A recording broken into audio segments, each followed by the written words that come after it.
All right, this is Fantasy Football Geniuses, Volume 2 for the preseason. We gave you the sleepers and busts last time, little draft strategy. This is a quick abbreviated show. We're going to do a little buy-sell. Most people have their drafts this week. It's about the turn of the month.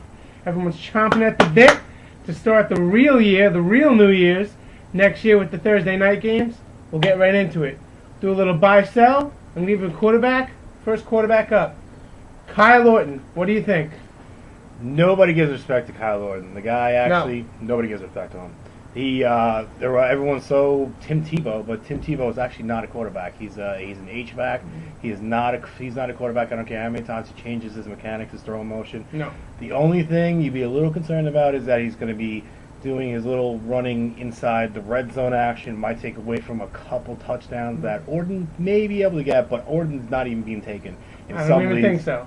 Because the coaches hate him. He was McDaniel's guy. They don't even want to give the Tebow maniacs life. Tebow's spoiled milk, and I'm lactose intolerant. Hell no. So Kyle Orton, he's going to be past the 12th, 15th, maybe even undrafted in a lot of your leagues, for where he's going to be able to get a good couple solid weeks for you. Yeah. If not the whole season, once they realize that Tim Tebow is not the quarterback.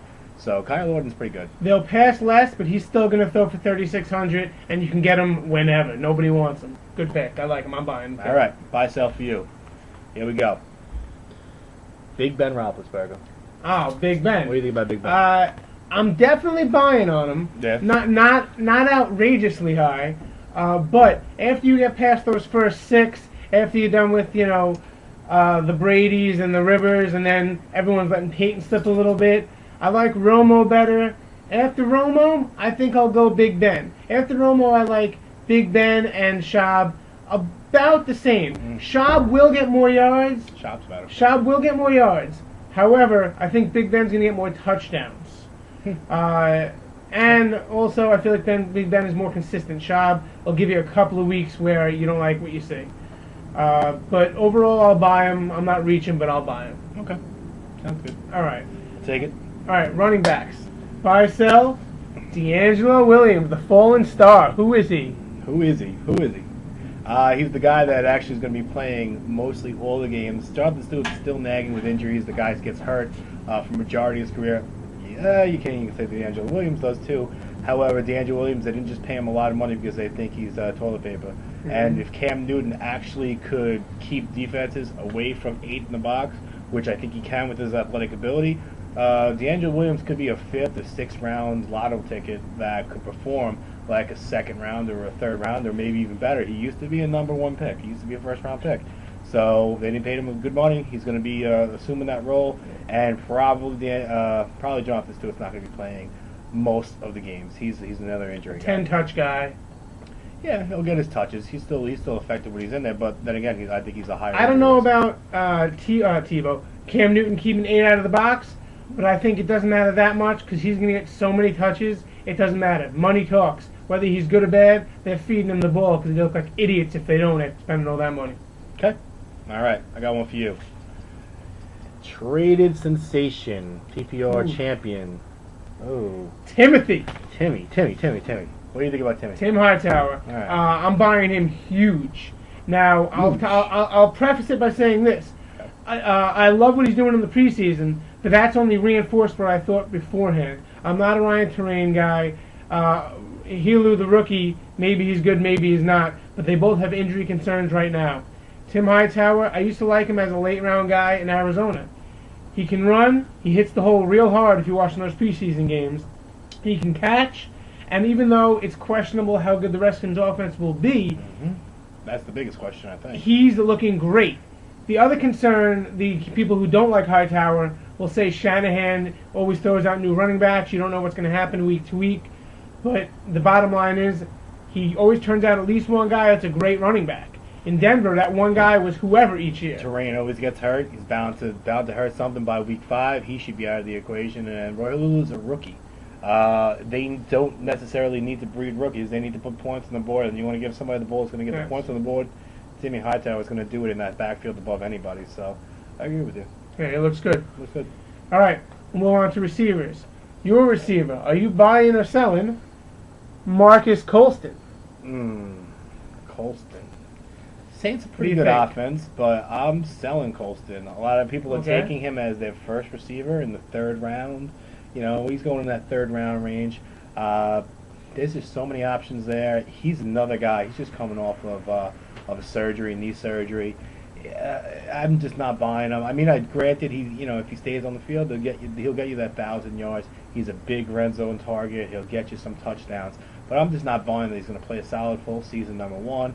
And I think that there's a lot of other receivers that play for the New Orleans Saints that you can take at value and get way better than Colston, which you're going to be drafting very early. Yeah. So I consider him a bust for a third-round pick for sure, a fourth-round pick, early fourth-round pick, definitely. Yeah, I think Moore and Meacham, both nice late-round guys to throw on your bench and see what happens. Especially if one gets hurt, the other one will be great. New Orleans just spreads the ball around too much to pick a receiver that high. Agreed. I agree with you. Okay. I got a guy for you. Jeremy Maclin. Oh, Mr. Big Mac. Mr. Mono. All right. Yeah, Mono. That's what he said. Yeah, I don't know. The only adult that we thought had mono. Jeremy Maclin, I loved a few months ago. Okay, I wouldn't buy him now for where he was getting picked, but this guy's stock is dropping like an anvil. I'll buy him for where he's getting taken now, because you can grab this guy end of the 5th, beginning of the 6th. Deshaun Jackson is not the number one receiver, in my opinion. He's a great guy who gets all the headlines, but he's a burner, that's it. Even last year, people think he had a great year. He had like 60-something catches and 1,000 yards. It's a nice year. All right, great. Jeremy Maclin is the most complete receiver. He had more Steve touchdowns Smith. than Jackson. Yeah, more touchdowns. Steve Smith, Receiving touchdowns. you don't know what he's going to do.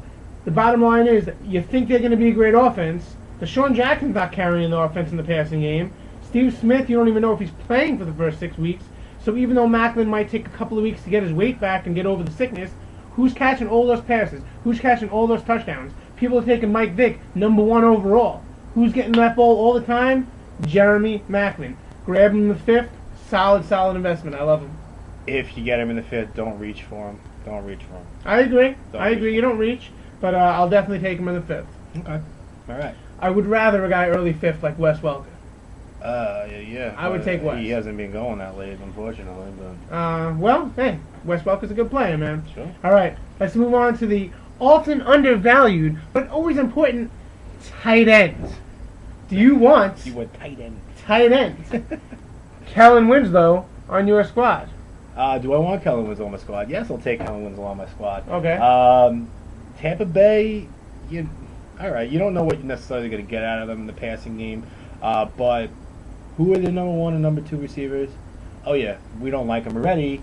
Wish Mike Williams, the Tampa Bay one, or the other one, and Aurelius Ben. I don't buy either one of those receivers. not at all. I mean, if you think that Josh Freeman's going to have a good year, Kellen Winslow is a big target. If he also, too, can stay healthy, can stay on the field for 16 games, you're looking at 80-plus catches, you're looking at 800-plus yards, and you're probably looking at, hopefully, close to double-digit touchdowns, 8, 9, 10 touchdowns. So Kellen Winslow as a late tight end, he's coming off as the 6th to 12th range, depending on what people like him, more like actually 8 to 12. Kellen Winslow's going to be solid. He's probably going to be their number 1 receiver once everyone realizes that Mike Williams really isn't that good. Sorry, Mike Williams. Yeah. And you know what? He's part of a group of guys that are in that second tier of receiver. After you pass those first 4 or 5, him and guys like Heap, guys like Graham, he's supposed to be a sleeper. Even when you go down deeper, guys who nobody even talks about, like Olsen or Keller or either one of the Patriots tight ends. There's a lot of second tier tight ends, so I would wait on Winslow or one of them. Yeah, and I think you'll get him at a good value, and I think he's going to perform over his ADP. Yeah, good athlete. Okay, got one for you. Yeah. Probably the number 1 tight end off the board, common consensus. Everybody knows him. Antonio Gates. Antonio Gates. All right. If we're playing real football and he's healthy, I'll buy him all day. But that's not what this is. This is real football. No, this is fantasy football. Oh, okay. Yes. Okay. It's not real football geniuses. No. This is fantasy football geniuses. Antonio Touche. Gates is a great player. He's got turf toe. It's a nagging injury. And as great as he is, he scored 10 touchdowns once, double digits. Okay. This year, if he's healthy, yeah, he can get 1,000 yards and 9 touches. But all those middle round guys that you can get whatever round you want him in, Antonio you Gates can is still going get 700 third round. yards, 700 yards and 7 touchdowns. Yeah. So you're hoping by jumping up to the third round that you get your 1,000 yards and 9 touchdowns, and you might not even because turf toe is a nagging injury. It looks great. You feel good when you fill an auxiliary spot like tight end with a big name where you're like Vernon Davis, Antonio Gates. But you got to be smarter. That extra running back, extra receiver like Ocho Cinco or whoever, who Ocho Cinco's going later, I'd rather have because it's a higher upside and there's other tight ends that I could take later. Antonio Gates is great. If he drops to you in the 5th, take him, but he's not going to. Someone sees that name and they grab him. Don't let it be you. It's not going to be me. I don't think it'll be you. No, it won't be me. Any closing words for the people before they draft this week? Yes, I do. Sorry, guys, that we didn't have a show earlier. We had this little fake hurricane that delayed our filming process with all that power outages. And from what I'm seeing in drafts, and one important thing to note, I have them in 10 leagues, so I've already drafted half my squad. 10 leagues? Yeah, okay. 10. So what I want to tell you is that if you like a guy, don't be afraid to jump around to go get him. Because if you don't get him and he's a guy that you think is going to outperform, you're going to be pissed off the whole season long.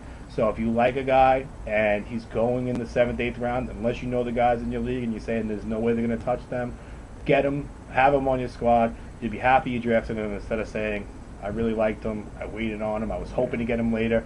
Go for the guys that you like, because then at the end when you take a look at your draft, you say, I love my team, not opposed to who was left over. Yeah. And who did I get that nobody else wanted when I didn't even want him. So go for a guy. If you like him, take him. Yeah, I agree. A lot of people follow just average draft position rankings, but guess what? If everybody does that, you just have a 1 in 12 chance, and that's it. And I also feel like people are worried about saying, I want Felix Jones, and having 10 of the other 12 people go, oh, it's too early. Guess what? 11 of those 12 a-holes are going to lose, okay? Only one person wins. If you like somebody, follow what you think, grab your guy. This has been the second preseason edition for Fantasy Football Geniuses. Check us out after week 1, Wednesday night. We'll give you the update, who's rising, who's falling, how awesome my team is, how awesome his team is, and how awesome your team is if you listen to us. Thank you.